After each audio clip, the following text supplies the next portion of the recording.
নমস্কার। আমরা শুনছি বিমল মিত্রের লেখা উপন্যাস বেগম মেরি বিশ্বাসের ধারাবাহিক পর্বগুলি। আজ শুনে নেব ১২তম পর্বটি। আমরা গত পর্বে শুনেছিলাম কান্ত সরকারকে যেতে হলো একটা চিঠি চুরি করতে নিজামতের কাজে। হ্যাঁ, বশির মিয়াই বলেছে। কিন্তু কান্তর মন টলেনি। কান্তর মনে অনেক প্রশ্ন এসেছে। এ কী চাকরি করে সে, যেখানে চুরি করাটাও স্বাভাবিক হয়? কান্ত গেল। বশির মিয়ার অর্ডার তাকে মানতেই হবে, কিচ্ছু করার নেই। কিন্তু ওদিকে মরালির সঙ্গে দেখা করার কথা ছিল। কান্ত কি দেখা করতে পারবে মরালির সঙ্গে আবার? আসুন শুনে নিই আজকের পর্বটি।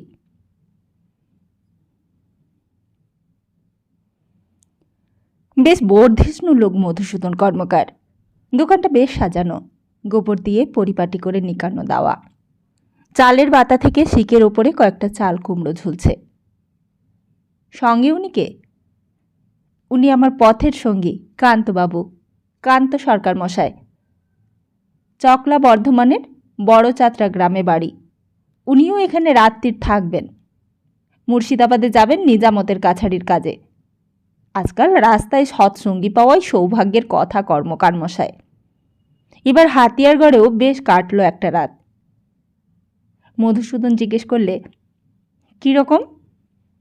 আরে আমাদের সেই উদ্ধব দাস মশাই নতুন গান বেঁধেছে, শোনালে আমাকে। তা তাকে নিয়ে এলে না কেন সঙ্গে করে? সরখেল মশাই বললে, আরে দাসমশাই কি আর সেই রকম লোক? আমাকে বললে মুগের ডাল খেতে আসবে কেষ্টনগরে। তারপর আবার কি মতি হলো বললে না। অনেকদিন লস্করপুরে যায়নি, সেইখানে রথের মেলায় ভালো আনারস পাওয়া যায়, তাই খেতে যাব। এই বলে আর এলো না।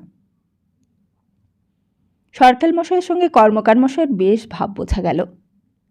পোড়লাটা দাওয়ার ওপর নামিয়ে গামছা দিয়ে গায়ের ঘাম মুছতে মুছতে সরখেল মশাই বলে, দাসমশাই একটা কাণ্ড করে ফেলেছে, শুনেছেন? কি কাণ্ড? সে এক আজব কাণ্ড। রাজবাড়ির গোকুলের কাছে শুনলুম, হঠাৎ নাকি শোভারাম বিশ্বাসের মেয়েকে বিয়ে করে ফেলেছে। তা মজার কাণ্ড। বিয়ের রাত্রিরে বউ বাসর ঘর থেকে পালিয়ে গেছে। দাসমশাই আবার হাসতে হাসতে সবিস্তারে বললে সেই ঘটনা। মধুসূদন কর্মকার বললে, সে তো আমি শুনেছি, আমাকে বলেছে। আর সে গানটা শোনেননি? কোন গান? ওই বউয়ের শোকে যে গানটা লিখেছে দাসমশাই, আমার তো মুখস্থ হয়ে গিয়েছে। আহা, বেড়ে গান লিখেছে কর্মকার মশাই। মধুসূদন বললে, দাসমশাই আমাকে বলে গেছে তার বউকে নিয়ে একটা কাব্য লিখবে। আপনাদের রায়গুণাকর যেমন অন্নদামঙ্গল লিখেছেন, অমনি ওর চেয়েও ভালো কাব্য লিখবে। সরখেল মশাই হেসে উঠল। পাগল ছাগল মানুষ তো, বউ পালিয়ে গেছে তাতে কোনো বিকার নেই মনে। মধুসূদন বললে, মহাপুরুষ মাত্রই তো পাগল। তা যা বলেছেন, অমন মন পেলে আমরাও বেঁচে যেতুম। এদিকে আরেক কাণ্ড শুনে এলাম। দাসমশাইয়ের শ্বশুর, সেই শোভারাম বিশ্বাস মশাই, সে মেয়ের শোকে পাগল হয়ে গেছে। কান্ত চমকে উঠল। এতক্ষণ কোনো কথা বলেনি কান্ত, মন দিয়ে দুজনের কথা শুনছিল। আর সরখেল মশাইয়ের পুঁটলির দিকে চেয়ে দেখছিল। যে এতখানি বিশ্বাস করেছে তাকে, তার কাছ থেকে চিঠি চুরি করতে হবে? কি এমন জরুরি চিঠি যা চুরি না করলে বশির মিয়া চলছে না? যে চিঠি না লিখতে পেলে নবাব নিজামত লাটে উঠবে? কিন্তু হঠাৎ শোভারামের পাগল হওয়ার কথাটা কানে যেতে আর চেপে রাখতে পারলে না। জিজ্ঞেস করলে, শোভারাম বিশ্বাস মশাই পাগল হয়ে গেছেন? দুজনেই চাইলে কান্তর দিকে। মশাই কি শোভারামকে চেনেন নাকি? কান্ত বলল, হ্যাঁ চিনতাম তাকে। তাকে কি করে চিনলেন? মশাইয়ের কি হাতিয়ারগড়ে যাওয়া আসা আছে? হ্যাঁ, বার দুই এক গিয়েছিলাম। কি সূত্রে? কর্মসূত্রে। এরপর আর কথা এগোলো না। মধুসূদন কর্মকারের চাকর হাত মুখ ধোবার জল নিয়ে এলো। হাত মুখ ধুতেই ব্যস্ত হয়ে উঠল সরখেল মশাই। কিন্তু পুটলিটা দাওয়ায় রেখে গেল না। সেটা ছাড়তে যেন ভয় হলো সরখেল মশাইয়ের। সেটাও সঙ্গে নিয়ে সযত্নে পাশে রেখে মুখ হাত পা ধুয়ে গামছা দিয়ে মুখ মুছে আবার দাওয়ায় এসে বসল। কান্ত বুঝল বশির মিয়া যা বলেছে তার এক বর্ণও মিথ্যে নয়। নিশ্চয় কোনো গোপনীয় চিঠি আছে ওর মধ্যে। কান্ত কিন্তু নিজের পুটলিটা দাওয়ায় রেখেই মুখ হাত পা ধুতে গেল। ওইদিকে গুলশন মেয়েটা সেই দিন এসেই বললে, চলো ভাই চলো। মরালির প্রথমটা একটু সংকোচ হয়েছিল। যদি নজর মোহাম্মদরা কিছু বলে, যদি নজর মোহাম্মদ কি বরকত আলীদের সর্দার পিরালি খাঁ জানতে পারে। কিন্তু সেই যেদিন কান্ত এসেছিল সেদিন থেকেই নজর মোহাম্মদ যেন একটু অন্যরকম ব্যবহার শুরু করেছে। হয়তো বা এক মোহর ঘুষ পেয়েছে বলে একটু অন্তরঙ্গ হবার চেষ্টা করছে। চোখে যে তীক্ষ্ণতা ছিল সেটা যেন একটু কমে এসেছে। আর সেই রকম নজরবন্দি করে রাখবার চেষ্টা নেই, কিংবা হয়তো নজর আড়ালে আড়ালে রাখে। আড়াল থেকে হয়তো দেখে মরালি কী করছে, কি খাচ্ছে, কার সঙ্গে কথা বলছে। আর বাঁধিটাও অদ্ভুত, যেন মাটির পুতুল। কথা শুনতে পাচ্ছে কি না তাও বোঝা যায় না। আর তার সঙ্গে যে বসে বসে একটু আজে বাজে দুটো কথা বলে সময় কাটাবে তারও উপায় নেই। তার কী নাম তাও কেউ বলে না। ঘাগরা পরা, মাথায় বেনি ঝোলে, চুপি চুপি আসে, দাঁড়িয়ে থাকে, খাওয়ার সময় অপেক্ষা করে, তারপরে এঁটো বাসনগুলো নিয়ে চলে যায়, আর বিরক্ত করে না। বাঁদিটা সামনে না এলেই মরালির ভালো লাগে। গুলশন কিন্তু সেই তখনই এসেছিল, সেই কান্ত চলে যাবার পরই। এসেই বলেছিল, কি হলো, কে এসেছিল? সত্যি তোমার কোনো জানাশোনা লোক নাকি ভাই? তারপর মরালির মুখে দিকে চেয়ে বলেছিল, এ কি ভাই, তুমি কাঁদছো নাকি? এই বলে নিজের ওড়নি দিয়ে মরালির চোখ মুখ মুছিয়ে দিয়েছিল। মরালি বলেছিল, তুমি যাও, শেষকালে কেউ দেখে ফেললে তোমাকেই হয়তো কষ্ট দেবে ওরা, তখন আবার তম্বি করবে। তম্বি করবে, তম্বি অমনি করলেই হলো কি না? প্রথম প্রথম আমিও তোমার মতন ভয় পেতাম, আমিও তোমার মতন কাঁদতাম, শেষে মরিয়া হয়ে উঠলাম। ভাবলাম জীবনটা যখন নষ্টই হয়ে গেছে তখন কাকে আর ভয় করতে যাব। আমাকে চোখে চোখে রাখতো, আরও খেতে দিতে চাইতো। শেষকালে ভাই একদিন আর পারলাম না, আরও খেলাম। খেলে? হ্যাঁ, এখনও খাই, রোজ খাই। রোজ না খেলে চলে না, না খেলে ভাই আমার মাথা ঘরে, গা বমি বমি করে। এখন একেবারে নেশা ধরে গেছে। কিন্তু তুমি তো বলেছ ওতে সাপের বিষ মেশানো থাকে। তা থাকুক, সাপের চেয়েও কত বড় বড় জানোয়ারের ছোবল খাচ্ছি, সাপ তো তার কাছে তুচ্ছ। তুমিও ছোবল খাবে, তুমিও তো ভাই এখন সবে মাত্র এসেছ, কিছুদিন থাকো এখানে, তখন সব টের পাবে। বলেই বললে, না না, তোমার ভয় পাবার কিছু নেই, আমি যখন আছি তখন তোমার কিচ্ছু ভয় পাবার নেই, আমি তোমাকে ঠিক বাঁচিয়ে দেব। তুমি কিন্তু ভাই কথা দাও, আরক খাবে না, তুমি মোটেই আরক ছোঁবে না। মরালি বললে, তুমি যখন এত বলছো তখন কেন ওই বিষ খেতে যাব? হ্যাঁ ভাই, খেও না, ও বিষই বটে, সারাফত আলীর ওই বিষেরই ব্যবসা। আমরা একবার বিষ খেয়ে ফেলেছি, তাই আর উপায় নেই, এখন মরে গেলেও আর ছাড়তে পারবো না। মরালি বললে, তাহলে আমি কি করব বলো তো? গুলশন বললে, আমি তো তোমাকে বলেছি আমি যখন আছি তখন তোমার কোনো ভয় নেই। কিন্তু ওই লোকটা কে, কাকে নজর মোহাম্মদ ভেতরে নিয়ে এসেছিল, কি মতলব ওর? মরালি খানিক্ষণ চুপ করে রইল। কি জবাব দেবে সে? ও বুঝেছি, ওই নজর মোহাম্মদ ওকে নিয়ে এসেছিল তোমার কাছে তোমাকে যাচাই করতে, না? এরকম ওরা করেই থাকে, যাচাই করে মেয়েদের। একবার যদি ওদের কথাই ভাই ভুলে যাও তো তুমি গেলে। কি করবে তাহলে? তখন আর তোমার রক্ষে নেই। তখন ওরা 2 হাতে টাকা লুটবে, এক্কেবারে 2 হাতে টাকা লুটবে। শহর থেকে সব বদমাইশ মরদদের এনে তোমার ঘরে ঢুকিয়ে দেবে। তোমার ঘরে তাদের বসাতে হবে, তাদের খাতির করতে হবে। তুমি তখন ইচ্ছে না করলেও কোনো উপায় থাকবে না। তা এতগুলো বেগম নিয়ে নবাবের কী লাভ? গুলশন বললে, লাভ নয়, আজ এটা কাল সেটা, এমনি করেই তো সকলকে চেখে চেখে বেড়াবে। কিন্তু নবাবের সময় কখন?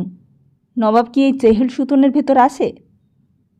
গুলশন বললে, নবাবের মাথায় তো হাজারটা ঝামেলা। নবাবের সময় না থাকলেই বা, তার ইয়াররা তো আছে। তার ইয়ারদের জ্বালাতেই তো আমরা অস্থির। কাজীর চেয়ে যে প্যাদার হুকুম বেশি এখানে। মরালি বললে, আমি তো সেই সব ভেবে ভেবে একেবারে ভয়ে জড়সড় হয়ে আছি। আমি তো বাইরে থেকে এসব টের পাইনি। আমি জানতুম এখানে বুঝি তোমরা খুব আরামে থাকো। আরাম না ছাই, কত বেগম এখানে গলায় দড়ি দিয়েছে তা জানো? ও মা, তাই নাকি? তা দেবে না? আমারই তো মাঝে মাঝে গলায় দড়ি দিতে ইচ্ছে করে। আগেকার এক নবাবের 1500 বেগম ছিল, তা জানো? 1500 বেগম আর একজন মাত্র নবাব। ভাবো তো ভাই, অবস্থাটা কি? তা নবাব কি করে সামলাতো অতগুলো বেগমকে? সামলাবার কি আছে? ওই যেমন তোমার কাছে বাইরে থেকে লোক নিয়ে এসেছিল নজর মোহাম্মদ, তেমনি তাদের কাছেও বাইরের থেকে লোক আসতো। ঘেন্নার কথা আর কি বলবো ভাই, এখানে এসে পর্যন্ত যে কত কাণ্ড দেখেছি তা কি বলবো। এখানে রোজ আঁতুড় হচ্ছে, রোজ আঁতুড় উঠছে। এখানকার ম্যাথররা তাই নিয়ে গিয়ে বাইরে ফেলে দিচ্ছে। বাইরে কোথায় ফেলে? ফেলবার কি আর জায়গার অভাব আছে এদের? কাছেই তো গঙ্গা রয়েছে, তাতেই ভাসিয়ে দেয়। মা গঙ্গাকে যে কত সহ্য করতে হয় তা তুমি যদি হিন্দু হতে বুঝতে পারতে। আর কাকচিল শকুনের কি আর অভাব আছে শহরে? মরালির মুখ দিয়ে ছিছি শব্দ বেরিয়ে এলো। বলে, তাহলে আমি কি করব বলো তো ভাই? আবার যদি ওই লোকটাকে নিয়ে আসে নজর মোহাম্মদ, আবার যদি আরও খাওয়াতে আসে? গুলশন একটু চুপ করে রইল, তারপর বললে, তোমার মরতে ভয় করে? মরালি বললে, মরতে ভয় করবে না? কি বলছো তুমি? মরতে কার না ভয় করে? না না, আমি তা বলছি নে। বলছি, যদি তোমার সাহস থাকে তো নানি বেগমকে গিয়ে সব বলে দিতে পারো। নানি বেগমের কাছে যাব কি করে? সে আমি সব ব্যবস্থা করে দেব। নজর মোহাম্মদ, বরকত আলী, পীর আলী খাঁ, ওরা কেউ জানতে পারবে না। আমি তোমাকে লুকিয়ে লুকিয়ে নিয়ে যাব। কিন্তু কি বলবো তাকে গিয়ে?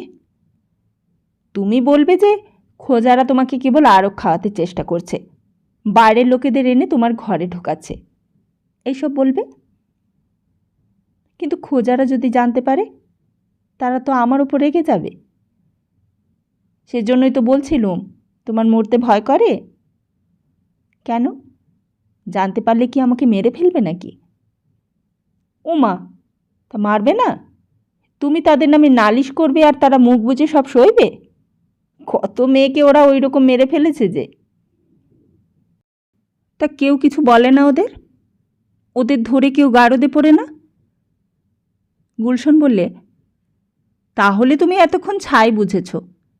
ওরাই তো হলো এখানকার সব, ওরাই তো এসব চালাচ্ছে। ওরা খুশি থাকলে তোমাকে একেবারে নবাবের খাস বেগম করে দিতে পারে, একেবারে লুৎফুন্নিসা বেগমকে হটিয়ে দিয়ে তোমাকেই নবাবের কোলে বসিয়ে দিতে পারে। এদের এত ক্ষমতা। মরালি বললে, তাহলে নানি বেগমের কাছে নালিশ করলে তো আমারই ক্ষতি। সে ভাই তুমি যা ভালো বোঝো করো। এ হলো গিয়ে সেই শাঁখের করাত, দুদিকেই কাটে। এগোলেও নির্বংশের বেটি, পেছলেও নির্বংশের বেটি। আমাদের হয়েছে তাই, তাই তো আমরা মুখ বুজে সব সহ্য করি আর বিষ খাই। তা যদি বলো বিষই খাও। মরালি বললে, না, একবার নানি বেগমের কাছে গিয়েই দেখি না। গেলে তো আমার গলাটা আর কেটে নেবে না। কেউ না জানতে পারলেই হলো। আর তারপর যদি ভালো বুঝি তো বলবো। আমি যে এখানে এসেছি তা জানে তো নানি বেগম? কে আর জানাবে? জানে না বলেই তো তোমাকে এখানে একটেরে লুকিয়ে দিয়েছে, পাছে নানি বেগম জানতে পারে। নানি বেগম জানতে পারলেই ওদের জিজ্ঞেস করবে, কে তুমি, কোত্থেকে এলে, কবে কখন এলে। হ্যান ত্যান সব কথার জবাব ওরা দিতে পারবে না। তা নানি বেগম কি এখানকার সবাইকে চেনে? সবাইকে চেনে, শুধু তোমাকেই এখনও দেখেনি। আগে তো এখানে অনেক বেগম ছিল, সব একে একে দূর হয়েছে। বুড়ি হয়ে গেলে তাদের খোঁজারা বাইরে তাড়িয়ে দিয়ে আসে। যতদিন জোয়ান বয়স থাকে ততদিনই খাতির। নানি বেগম না থাকলে আরও কত জোয়ান মেয়ে আসতো। এখন কজন বেগম আছে? তা ভাই গুনে দেখিনি, গোনা যায় না। তারপর একটু থেমে বললে, তা এখন যাবে তুমি নানি বেগমের কাছে? এখন তো অনেক রাত, এখন গেলে কেউ দেখতে পাবে না। আমি তোমায় নিয়ে যেতে পারি। মরালি বললে, কিছু মনে করবে না তো? না, মনে আবার কি করবে? কিন্তু এখন কি জেগে আছে নানি বেগম? রাত্রিরে প্রায় ঘুমোই না নানি বেগম। আর আজ তো জুম্বাবার, জুম্বাবারে সারা রাত কোরআন পড়ে। মসজিদে গিয়ে নামাজ পড়ে এসে ঘরে বসে কোরআন পড়ে খালি। আর পাশে থাকে নবাবের বিবি লুৎফুন্নিসা বেগম। তোমার কিচ্ছু ভয় নেই, আমি তোমাকে দূর থেকে ঘরটা দেখিয়ে দেব। তুমি ঢুকে পড়ে কুর্নিশ করবে, তারপর যা জিজ্ঞেস করবে বলবে। মনে আছে, সেদিনই প্রথম গুলশন এক অদ্ভুত পথ দিয়ে নিয়ে গিয়েছিল মরালিকে। সেসব পথ সকলে জানে না। গুলশন মেয়েটা এই মহলের কানাজ দিয়ে ওই মহলের পেছন দিয়ে কোথায় নিয়ে চলেছিল তার কিছুই বোঝা যাচ্ছিল না। সবই যেন ঝাপসা, চারিদিকে যেন ফিস ফিস শব্দ, চারিদিকে যেন সবাই ফিস ফিস করে ষড়যন্ত্র করছে। কোথাও কান্না, কোথাও হাসি, কোথাও বিদ্রূপ, কোথাও খোশামদ। হাসি, কান্না, বিদ্রূপ, খোশামদ নিয়েই যেন চেহেল সুতুনের কারবার। চেহেল সুতুন অনেক দেখেছে, অনেক ভুগেছে, অনেক লজ্জা পেয়েছে, আবার অনেক ভয়ও পেয়েছে। তবুও যেন তার দেখা, ভোগা, লজ্জা পাওয়া আর ভয় পাওয়ার তখনও শেষ হয়নি। শেষ পরিচ্ছেদটা দেখবার জন্যই বুঝি তখন মরালিকে আনতে হয়েছে তার ভেতর। মরালিই বুঝি চেহেল সুতনের শেষ পরিচ্ছদের শেষ জিজ্ঞাসা চিহ্ন। চলতে চলতে হঠাৎ কোথায় একটা শব্দ হলো, আর সঙ্গে সঙ্গেই চমকে উঠেছে গুলশন। গুলশন বললে, শিগগির চলে এসো ভাই এদিকে, পিরালি খাঁ। এই বলেই গুলশন পাশের দিকে সরে পড়ল। মরালিও সঙ্গে সঙ্গে পেছনে পেছনে গেল। এত নিঃশব্দে কাণ্ডটা ঘটল যে কারোর জানবার কথা নয়। মরালি লক্ষ্য করলে পাশ দিয়ে পিরালি খাঁ চলে গেল, টেরও পেলে না কিছু। তারপর সেই আড়ালটা থেকে বেরিয়ে চারিদিকে চেয়ে দেখলে। কোথায় গেল গুলশন? ডাকতেও ভরসা হলো না, যদি খোঁজারা শুনতে পায়। আসবার সময় মরালি নিজের ঘর অন্ধকার করে রেখে এসেছিল, সবাই জানবে মরিয়ম বেগম ঘুমিয়ে পড়েছে। মরালি পাশের একটা সরু গলির মধ্যে ঢুকে পড়ল। গুলশন বোধহয় তারই মধ্যে আছে, কিন্তু গলিটার যেন আর শেষ নেই। গলিটা যত দূর গিয়েছে তত দূরই মরালি গেল, সেখানেও যেন শেষ নয় গলিটার। সেদিকেও এগিয়ে যেতে লাগলো মরালি, তারপরেও যেন গলিটা আছে। আরও অনেক দূর গেলেই যেন বেরোবার রাস্তা পাওয়া যাবে। মরালি আরও এগিয়ে চলল, আরও আরও আরও অনেক দূরে। শেষকালে পা ব্যথা করতে লাগলো। এ কোথায় এসে পড়ল সে? কোন দিকে এর শুরু, কোন দিকে এর শেষ? কোথায় এনে ফেললে তাকে গুলশন? একবার ভাবলে গুলশনের নাম ধরে ডাকে, আবার ভয়ও করতে লাগলো। যদি কেউ টের পায়, যদি কেউ জানতে পারে। মরালি সমস্ত রাত ধরে কেবল ছটফট করতে লাগলো সেইখানে ঘুরে ঘুরে। চিৎকার করবার উপায় নেই, পালাবারও উপায় নেই, সাহায্য পাওয়ারও উপায় নেই। সে এক অমানসিক যন্ত্রণা। সমস্ত হাতিয়ার গড্ডায় যেন সে ঘুরে ঘুরে হায়রান হয়ে গেল। তারপর এক সময় আর পারলে না, সেখানেই বসে পড়লে। তারপর একেবারে সেই ঠান্ডা পাথরের মেঝের উপরটাতে লুটিয়ে পড়ল। তখন আর তার জ্ঞান নেই। পরদিন সকালবেলা গুলশনী এসে ডাকলে। মরালি চেয়ে দেখে চিনতে পারল। বললে, আমি কোথায় আছি ভাই? গুলশন বললে, আমি তোমাকে বললুম আমার সঙ্গে আসতে, তুমি কোন দিকে চলে গেলে বুঝতেই পারলুম না। ভাবলুম বোধহয় তোমার নিজের ঘরে গিয়েছ, সেখানেও নেই। আমি তো ভয় পেয়ে গিয়েছিলুম। শেষকালে মনে সন্দেহ হলো, ভাবলাম একবার ভুল ভুলাইটা দেখে আসি। ভুল ভুলাইয়া? ভুল ভুলাইয়া মানে যাকে আমরা বলি গোলক ধাঁধা। শেষকালে তুমি ভয় পেয়ে ভুল ভুলাইয়ার মধ্যে ঢুকে পড়েছিলে, ভাগ্যিস আমি দেখতে পেলাম। তারপর মরালিকে তুলে ধরে বললে, চলো চলো, এখনও কেউ কিছু টের পায়নি। কি সর্বনাশ হতো বলো দেখিনি। এই বলে মরালিকে ঘরে এনে পৌঁছে দিয়ে গেল চুপি চুপি। বললে, রাত্রিরে আবার আসবো ভাই, আজ ঠিক তৈরি থেকো, নানি বেগমের কাছে নিয়ে যাব। এখন আমি যাই, বুঝলে। সমস্ত রাত ঘুম হয়নি মরালের, আর ঘুমের ঘোরেই কেটে গেল দিনটা। নজর মোহাম্মদ বোধহয় একবার ঘরে এসেছিল, কিন্তু ঘুমোচ্ছে দেখে কিছু বলেনি। বাঁদিটাও এসে গোসলখানায় নিয়ে যেতে চেয়েছিল, চান করিয়ে চুল বেঁধে দিতে চেয়েছিল, খাবার এনে মাথার কাছে রেখেছিল। মরালি সারাদিন ওঠেনি, চান করেনি, চুল বাঁধেনি, খায়নি, কিছুই করেনি। কেবল নিজের মনেই আকাশ পাতাল ভেবেছিল। এ কীরকম ভুল ভুলাইয়া!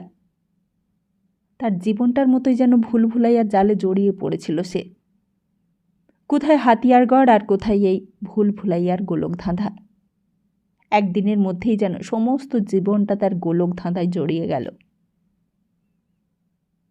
আবার অনেক রাত্রির দিকে চুপি চুপি গুলশন এসে হাজির। বললে, চলো ভাই, আজ যেন আর রাস্তা ভুলে যেও না, আমার হাত ধরে থাকবে। এই বলে বেরোতে যাবার মুখেই হঠাৎ চারিদিকে একটা তুমুল শোরগোল উঠল। চেহেল সুতনের বাইরে যেন হাজার হাজার মানুষের চিৎকার শোনা গেল। নবাব মির্জা মোহাম্মদ সিরাজউদ্দৌলা হেবাদ জঙ্গাসখুলি খাঁ বাহাদুর আলমগীর কি ফতে।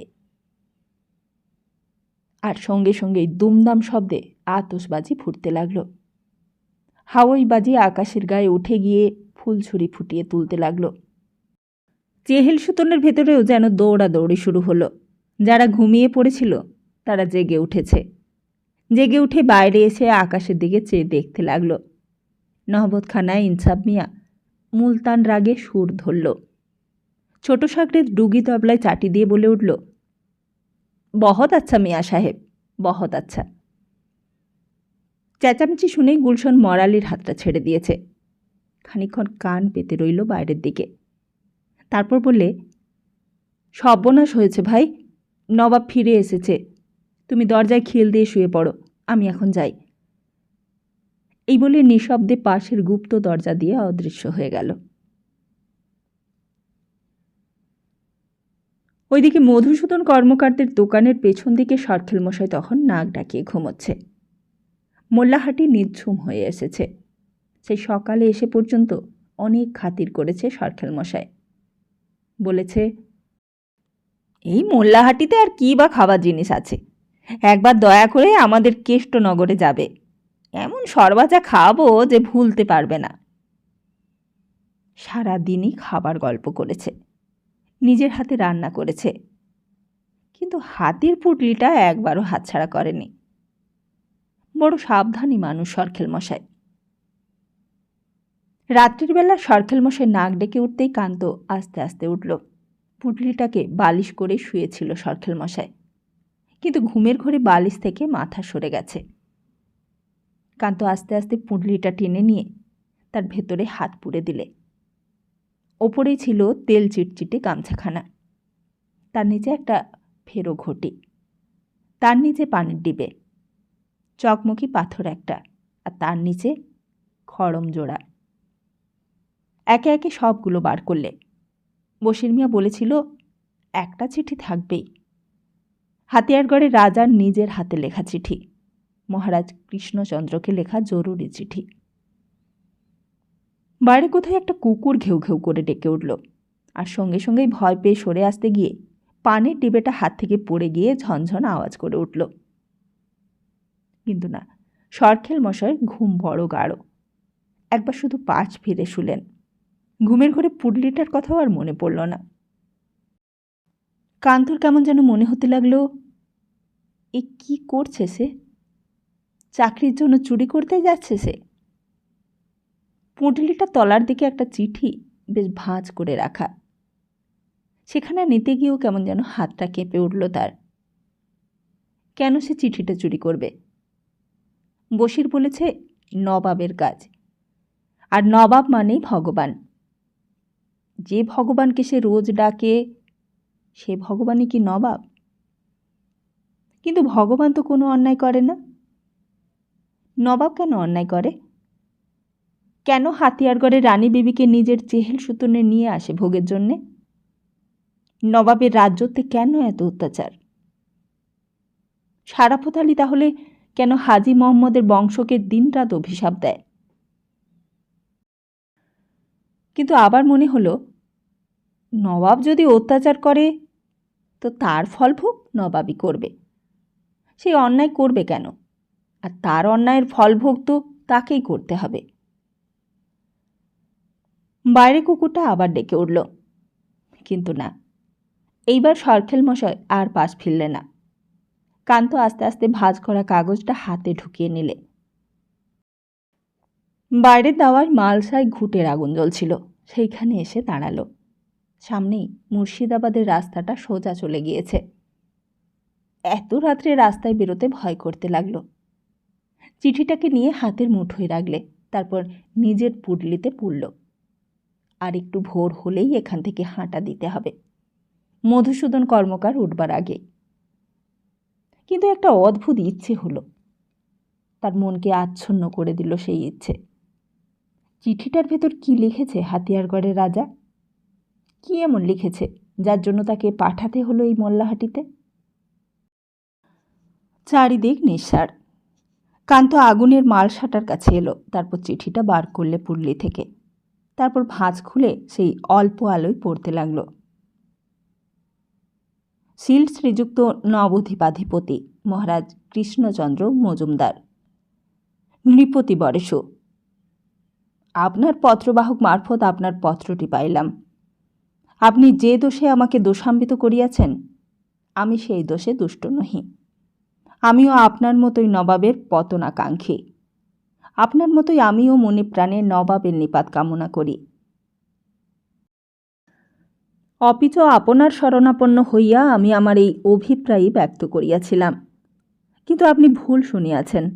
আসলে আমি আমার প্রাণাধিকা পত্নীকে বের চেহেল সুতুনে পাঠাই নাই, বরং তাহাকে হত্যা করাই শ্রেয় মনে করিয়া তাহা সাধন করিয়াছি। আমার পত্নী আর ইহজগতে নাই জানিবেন। হাতিয়ারগড়ের মর্যাদা রক্ষার্থে নিজ পত্নীকে হত্যা করা উপযুক্ত কর্মবিধায় তাহা সাধন করিতে দ্বিধা করি নাই। তবে নবাবের রোষভাজন না হওয়ানের জন্য কিঞ্চিত ছল চাতুরীর আশ্রয় লইতে বাধ্য হইয়াছি। আমার নফর শোভারাম বিশ্বাসের বিবাহিতা কন্যাকে তাহার পরিবর্তে পাঠাইয়াছি। এই সকৃত পাপের জন্য ঈশ্বর আমাকে ক্ষমা করিবেন কিনা জানি না, তবে যাহা করিয়াছি তাহা স্বীয় দেশের মুখ চাহিয়াই করিয়াছি। যদি ঈশ্বর আমাদিগের সহায় হন, তাহা হইলেই নবাবের অপরাধের প্রতিশোধ গ্রহণ করিয়া একদিন এই সকৃত পাপের প্রায়শ্চিত্ত করিব প্রতিজ্ঞা করিতে মনস্থ করিলাম। অলমিতি বিস্তরেণ ভবদীয়। চিঠিটা পড়তে পড়তে কান্তর হাতটা থরথর করে কাঁপতে লাগল। তাহলে সত্যি সে রানী বিবিকে আনেনি সেদিন, মরালিকে সঙ্গে করে এনেছিল? তাহলে কাটোয়ার সারাইখানার মরালির সঙ্গে সে কথা বলেছিল? চেহেল সুতনের ভেতর গিয়ে তাহলে মরালির সঙ্গে দেখা করেছিল? মোল্লাহাটির সেই মধুসূদন কর্মকারের দোকানের দাওয়ায় বসে সে রাত্রেই যেন নিজের সমস্ত জীবনটা সে পরিক্রমা করে এলো। কান্ত উঠে দাঁড়ালো। তারপর ঘরের ভেতর ঢুকে দেখলে সরখেল মশাই তখনও নাক ডাকিয়ে ঘুমোচ্ছে। পাশেই তার পুটলিটা পড়ে আছে, ঠিক তেমনিভাবে। কান্ত আস্তে আস্তে আবার সব জিনিসগুলো বার করলে। গামছা, পানের ডিবে, চকমকি, পাথর, খড়মজোড়া। ভাঁজ করা চিঠিখানা ভেতরে যেমন ছিল তেমনি রেখে দিয়ে সব জিনিসগুলো আবার একটার পর একটা সাজিয়ে রাখলে। তারপর বাইরের দাওয়ায় এসে বসে তারা ভরা আকাশটার দিকে চেয়ে রইল। আমাকে তুমি শাস্তি দিও ভগবান। আমি নবাবের কাজে অবহেলা করলাম, আমি হুকুম তামিল করতে পারলাম না, তার জন্য তুমি আমাকে মার্জনা করো না। আমি পাপ করলাম। এ চিঠি আমি বশির মিয়ার হাতে তুলে দিতে পারবো না। এর জন্য যা শাস্তি তুমি আমাকে দেবে সব আমি মাথা পেতে নেব। অপরাধ হলেও কিন্তু এ আমার অজ্ঞাত অপরাধ। আমার অপরাধের জন্য মরালির যেন কোনো ক্ষতি না হয়, মরালির যেন ধর্ম নষ্ট না হয়, মরালি যেন জেহেল সুতুনের কয়েদখানা থেকে সসম্মানে মুক্তি পায়। তাকে তুমি দেখো ভগবান, তুমি তাকে রক্ষা করো। আর তারপর সেই নিঃশব্দ নিঃসীম রাত্রির তারা ভরা আকাশের অদৃশ্য দেবতাকে উদ্দেশ্য করে কান্ত বারবার 2 হাত জোড়ো করে কপালে ঠেকিয়ে প্রণাম করতে লাগল। মরালির যেন কোনো অনিষ্ট না হয় ভগবান, কোনো অনিষ্ট না হয়। ওইদিকে খানিক পরেই আবার গুলশন এলো।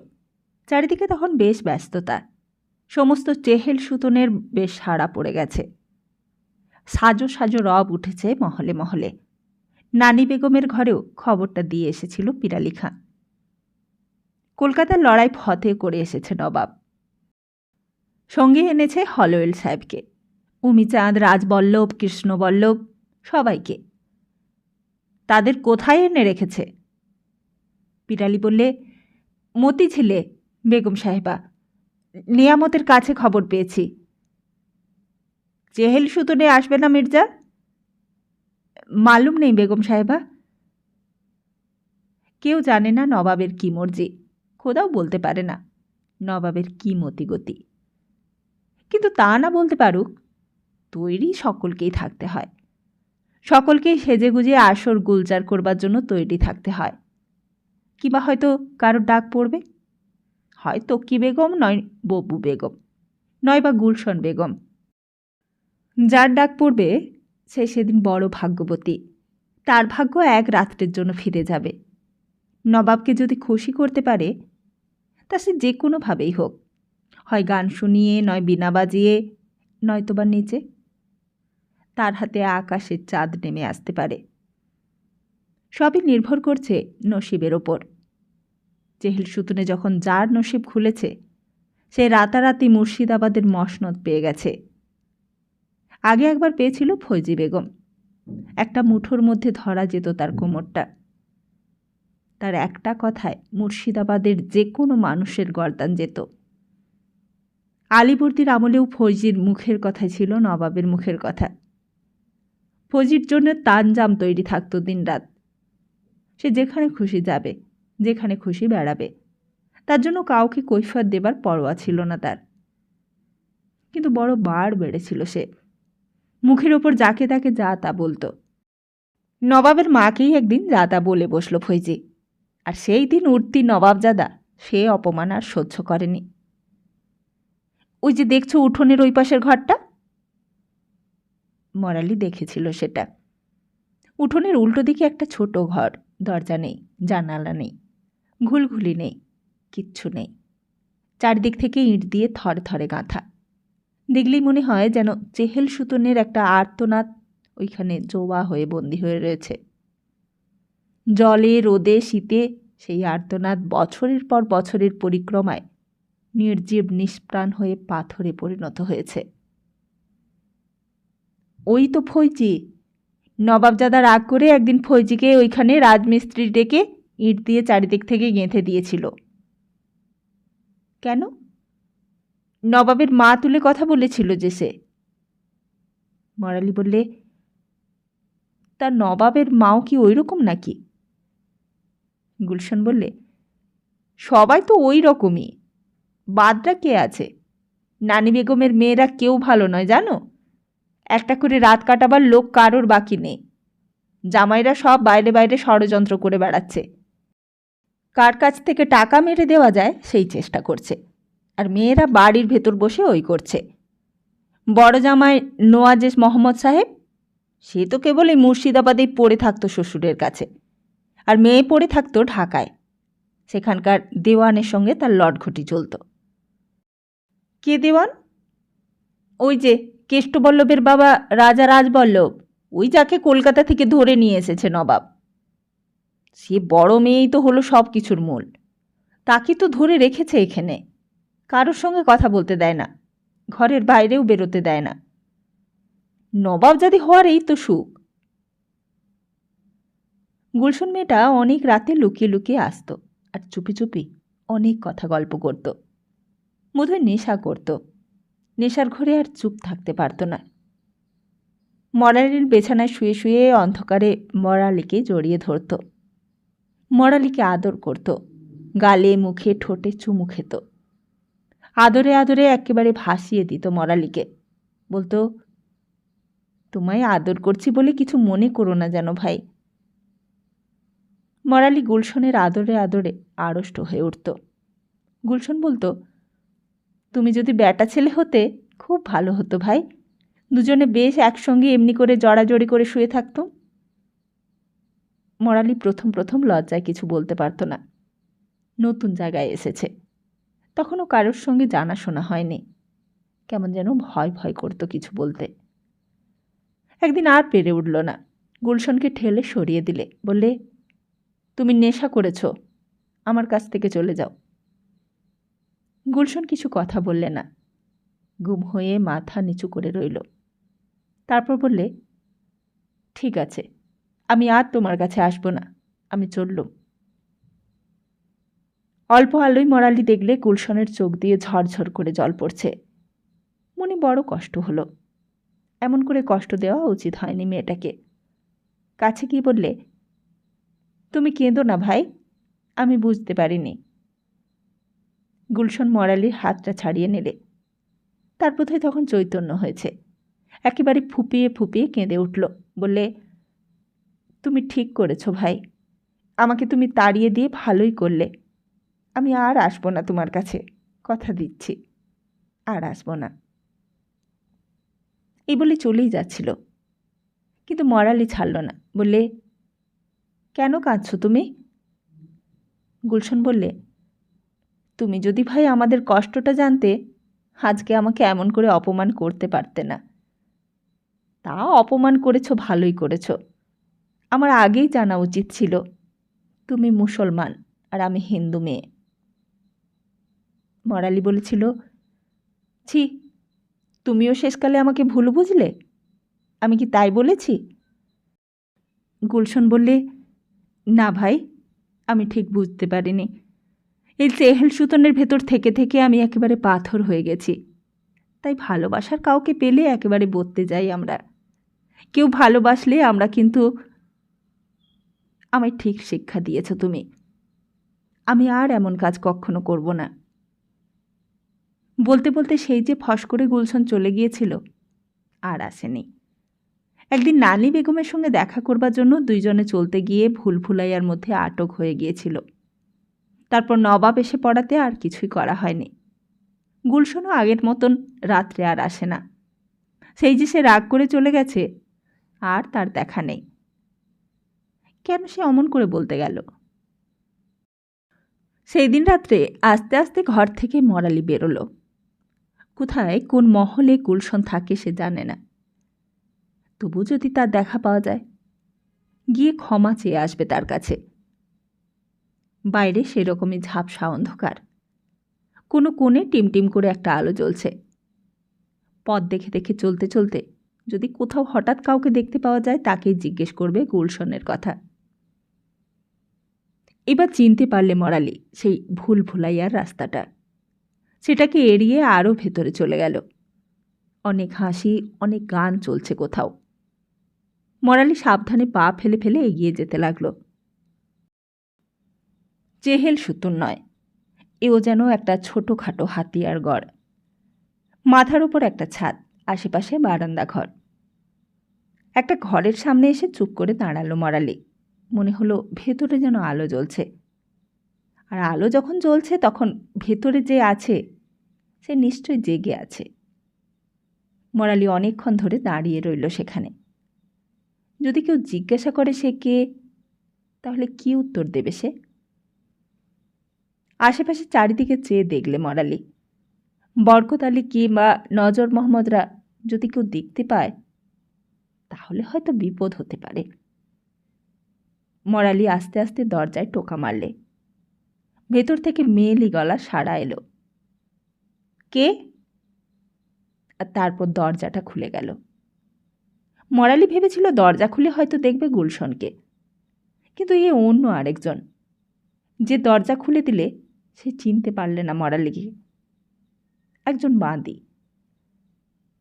আপ কন? মরালি বললে, এ ঘরে গুলশন বেগম থাকে। ততক্ষণে ভেতর থেকে আরেকজন বেরিয়ে এসেছে। বড় সুন্দরের মুখখানা, কিন্তু বড় করুণের চেহারা। বেশি গয়নাগাটি নেই গায়ে। ফিকে জর্দা রঙের একটা ঘাগরা আর ফিকে সবুজ ওড়নি পড়েছে গায়ে। তুমি কে? মরালি কি বলবে বুঝতে পারলে না, কিন্তু মেয়েটার মুখখানা দেখে মনে হলো একে যেন সব কথা খুলে বলা যায়। গুলশন বেগমকে আমি খুঁজতে এসেছিলাম। তার মহলটা কোন দিকে? মেয়েটি জিজ্ঞেস করলে, তুমি কে? তুমি কি নয়া এসেছো এখানে? মরালি তবু জবাব দিতে পারলে না। মেয়েটি বললে, এসো, ভেতরে এসো তুমি। এত রাত্রিরে তুমি গুলশনকে খুঁজতে বেরিয়েছ কেন? কি ডর? ভেতরে এসো। মরালি ভয়ে ভয়ে ভেতরে ঢুকল। সাদা সিধে একটা বিছানা, মকমলের চকচকে চাদর, পায়ে একজোড়া জরিদার চটি। হাত ধরে নিয়ে গিয়ে বিছানায় বসালো। তারপর বাদিটাকে বললে, শেরিনা, তু যা ইহাঁ সে। বাদিটা চলে গেল। মেয়েটি আবার জিজ্ঞেস করলে, তোমাকে তো চেহেল সুতনে আগে দেখিনি কখনো। তুমি কি নয়া এসেছ? হ্যাঁ। কতদিন এসেছ? অনেক দিন। ঠিক করতে পারছি না কতদিন। মনে হচ্ছে যেন কত বছর এখানে এসেছি। ঘরের মধ্যেই থাকি কিনা দিনরাত। মেয়েটি গলায় মিষ্টি সুর দিয়ে জিজ্ঞেস করলে, তোমার নাম কি? মরিয়ম বেগম। শাকিন? লস্করপুর। সেদিন গুলশনের উপর খুব রাগ করেছিলুম বলে আর যায়নি আমার মহলে, তাই খুঁজতে বেরিয়েছি। এখানকার খোঁজারা আমাকে মোটেই ঘরের বাইরে বেরোতে দেয় না। গুলশন লুকিয়ে লুকিয়ে আমার মহলে আসতো, কেউ জানতে পারত না। আজ কয়দিন থেকে মোটেই আসছে না সে, তাই রাত্রিরে বেরিয়েছিলাম খুঁজতে। কিন্তু গুলশনকে তো এখন মিলবে না। মিলবে না কেন? সে মতিঝিলে গেছে, সেখানে মেহফিল হচ্ছে। গুলশনের কথাটা মনে পড়ল। গুলশন বলেছিল, যার মতিঝিলে ডাক পড়বে সে ভাগ্যবতী। এক রাত্রেই তার কপাল ফিরে যাবে। হয়তো শেষ পর্যন্ত গুলশনের কপাল ফিরল। আপনি কে? আমি? আমার নাম লুৎফুন্নেসা বেগম। মরালির মাথায় যেন সঙ্গে সঙ্গে বজ্রাঘাত হলো। নবাবের আসল বেগম। ভয়ে দাঁড়িয়ে উঠল মরালি। বলে, আমায় মাফ করবেন বেগম সাহেবা, আমি না জেনে আপনার ঘরে ঢুকে পড়েছি। আমি নতুন মেয়ে, কিছুই জানতুম না। লুৎফুন্নেসা একটু ম্লান হাসি হাসল। বললে, বসো, তোমার কোনো গুনাহ হয়নি। তুমিও যা, আমিও তাই। বসো তুমি। তবু মরালির বসতে কেমন যেন সংকোচ হলো। বললে, আপনার কথা গুলশন আমাকে বলেছে। আমরা আপনার বাঁদি। আপনার সঙ্গে কি আমাদের তুলনা? লুৎফুন্নেসা বললে, কে বাঁদি আর কে মালকিন তা খোদাই জানে ভাই। গুলশন তোমাকে সব ঝুটবাদ বলেছে। তুমি নতুন এসেছো তাই কিচ্ছু জানো না এখনো। পরে পরে সব জানতে পারবে। আর তাছাড়া তুমি কেন আসতে গেলে এখানে? তুমি গলায় দড়ি দিতে পারলে না? যখন তোমাকে এরা এখানে নিয়ে আসছিল তুমি নদীতে ঝাঁপ দিতে পারলে না? জানো তোমার মতো কত বেগম আছে এখানে? জানো তাদের কি হেনস্থা? বলতে বলতে লুৎফুন্নিসা একটু থামল, তারপর আবার বলতে লাগলো, তাছাড়া আমি কি আর সাধ করে এখানে এসেছি? আমি কি চেয়েছিলাম এই নবাবের বেগম হতে? আমি গান গাইতে এসেছিলুম এই মুর্শিদাবাদে মুজরো নিয়ে। আমি দেহলির নটুনি, গান গাওয়া ছিল আমার পেশা। তারপর খোদার মর্জিতে এখানে এসে পড়েছি, আর বেরোতে পারিনি। এই বলে হাসতে লাগলো লুৎফুন্নিসা বেগম, ঠিক তেমনি করে। তারপর বললে, যাকগে এসব কথা, তুমি নতুন এসেছ, তোমাকে আর মিছিমিছি ভয় পাইয়ে দেব না। তোমার কোনো অসুবিধে হচ্ছে না তো? মরালি বললে, গুলশন আমাকে বলেছিল নানি বেগম সাহেবার সঙ্গে দেখা করিয়ে দেবে। কি জন্য নানি বেগমের সঙ্গে দেখা করতে চাও? মরালি বললে, শুনেছি তিনি খুব ভালো লোক। গুলশন বলেছে ভালো লোক? গুলশন আপনারও খুব প্রশংসা করেছে। আমার কথা থাক, তুমি এত রাত্রিরে নানি বেগমের সঙ্গে দেখা করতে চাওই বা কেন? তিনি তো এখন কোরআন পড়েন। তাও শুনেছি, কিন্তু রাত ছাড়া আর কি করে বা দেখা করব তার সঙ্গে? দিনের বেলা নজর মোহাম্মদ আমার ঘরে নজর রাখে, কোথাও বেরোতে দেয় না। কারোর ঘরে যেতে আমার বারণ আছে, কারোর সঙ্গে কথা বলতেও দেয় না। যে বাদীটা আসে সেও বোবা, কথা বলতে পারে না। আমি যে এরকম একলা থাকতে থাকতে মারা যাব শেষকালে। লুৎফুন্নিসা হাসতে হাসতে বললে, নতুন এসেছ তো, এখন একটু একটু অসুবিধে হবে, তারপর আস্তে আস্তে সব গা সওয়া হয়ে যাবে। তখন অন্য বেগমরা যেমন করে দিন কাটায়, তুমিও ঠিক তেমনি করেই দিন কাটাবে। তার নানি বেগমকে কিছু বলতে হবে? মরালি বললে, শুধু বলবো আমি যেন এখানকার সকলের সঙ্গে মিশতে পারি, কথা বলতে পারি। লুৎফুন্নিসা বললে, আচ্ছা তুমি যাও, আমি নানি বেগমকে তোমার কথা বলবো। তুমি কিচ্ছু ভেবো না। তুমি একলা মহলে ফিরে যেতে পারবে তো? শিরিনাকে পাঠাবো তোমার সঙ্গে? মরালি বললে, না তার দরকার নেই, আমি যেতে পারবো একলা। এই বলে লুৎফুন্নিসা বেগমকে মুসলমানি কায়দায় কুর্নিশ করে ঘরের বাইরে বেরিয়ে এলো। এতক্ষণ যেন আড়ষ্ট হয়ে কথা কইছিল মরালি, কিন্তু তবু ভালো লাগলো। এ যেন গুলশনের মতো নয়, অত গায়ে পড়ে আলাপও করতে চাইলে না, আবার গায়ে পড়ে উপকার করতেও আগ্রহ দেখালে না, অথচ আদব কায়দার কোনো ত্রুটিও রাখলে না। নবাবের খাস বেগম, নবাব ফিরে এসেছে মুর্শিদাবাদে, তবু তো খাস বেগমের কাছে একবারও দেখা করতে এলো না। আর এত রাতে একা একা জেগেই বা বসে আছে কেন? কার জন্য বসে আছে? আর এই খাস বেগম থাকতে নবাব গুলশনকে কেন ডেকে পাঠিয়েছে মতিঝিলে? গুলশনের কি আজ এক রাত্রেই ভাগ্য ফিরে যাবে? বেগম সাহেবা! পেছন থেকে ডাক শুনে মরালি মুখ ফেরাল। সেই বাঁদিটা শিরিনা। বেগম সাহেবাকে এত্তেলা দিয়েছেন। মরালি আবার লুৎফুন্নিসার ঘরে ফিরে গেল। বেগম সাহেবা বললে, একটা কথা শোনো। মরালি অবাক হয়ে গেছে, আবার কি জরুরি কথা বলবে তাকে? আর একটা কথা বলতে ভুলে গেছি, তুমি বেহেন নয়া এসেছ, রাত্রিরে এখানে দরওয়াজা বন্ধ করে শোবে। মরালি বললে, তা তো শুই। এখানকার কোনো বেগম যদি দরওয়াজা খুলতে বলে তো খুলবে না, জানো? কোনো বেগম কেউ তোমার ঘরে রাত্রিরে শুতে দিও না। এখানকার বেগমরা ভালো নয়, বিশ্বাস করে কোনো কথা কাউকে বলো না। এখানকার ইটেরও কান আছে, এখানকার বেগমরা পুরুষদের চেয়েও খারাপ।